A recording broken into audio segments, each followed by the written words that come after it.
बिस्मिल्लाहिर्रहमानिर्रहीम। अस्सलाम वालेकुम आबादगार भाइयों, आज हम आपके लिए गंदम की पेस्ट स्काउटिंग करने आए हैं।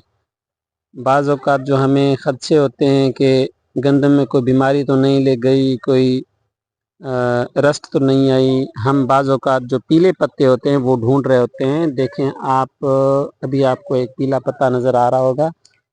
तो ऐसी कभी कभी आपको चोटियाँ जली हुई लगती हैं और कभी कभी जो है आपको पौधे की जो पत्ते हैं उसकी किनारियाँ जली हुई लगती हैं। आप ये देख रहे हैं, ये वाज़े तौर पे आपको एक पत्ता जो है जला हुआ है, तकरीबन चोटी जली हुई है। तो आप ये देख रहे हैं, ये दो पत्ते की चोटियाँ जली हुई हैं। लेकिन इन छोटी मोटी चीज़ों पे ध्यान इसलिए नहीं देते, पौधे के अंदरूनी मसाइल कहते हैं, उसकी वजह से जब छोटी मोटी चेंजेस आती हैं, सर्दी आती है, गर्मी आती है, ठंड लगती है, हवा लगती है, पानी कम होता है, पानी ज़्यादा होता है, ये सारे के सारे मसाइल जो है वो पौधे के बाहर का जो निज़ाम है जो हमें नज़र आता है उस पर फ़र्क उनका पड़ रहा होता है। जब फ़र्क पड़ता है तो हमें बाज़ औक़ात लगता है कि पत्ते को कोई बीमारी लगी है, पौधे को कोई बीमारी लगी है, फिर हम उसके इलाज करने के चक्कर में पड़ जाते हैं।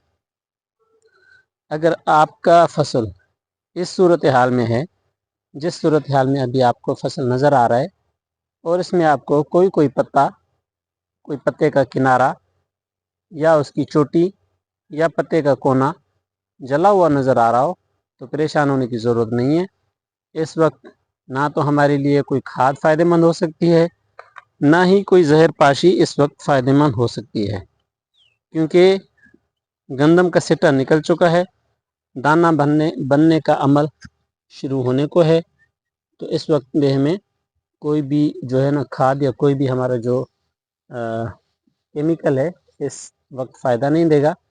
इसीलिए सबसे ज़्यादा इस वक्त की बात अहम ये है कि पानी की कमी ना होने दें। अब ये खेत है, इसमें आप देखें पानी लगा हुआ है, ताज़ा ज़मीन बिल्कुल नम है, और अगर आप इसमें फसल में घूम रहे हैं तो आपका पाँव भी नीचे जा रहा है। तो इसी सूरत हाल में होना चाहिए।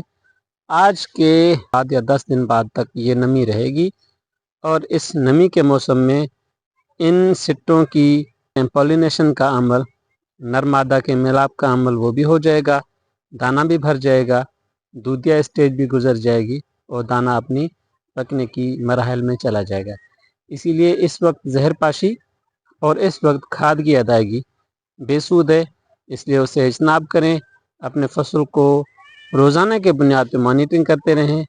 अगर आपको इस वक्त कहीं रस्ट या कहीं पे आपको कांगियारी जिसको हम कहते हैं वो अगर नज़र आ जाए तो उसकी वक्त पे तल्फ़ी करना बहुत ज़रूरी है।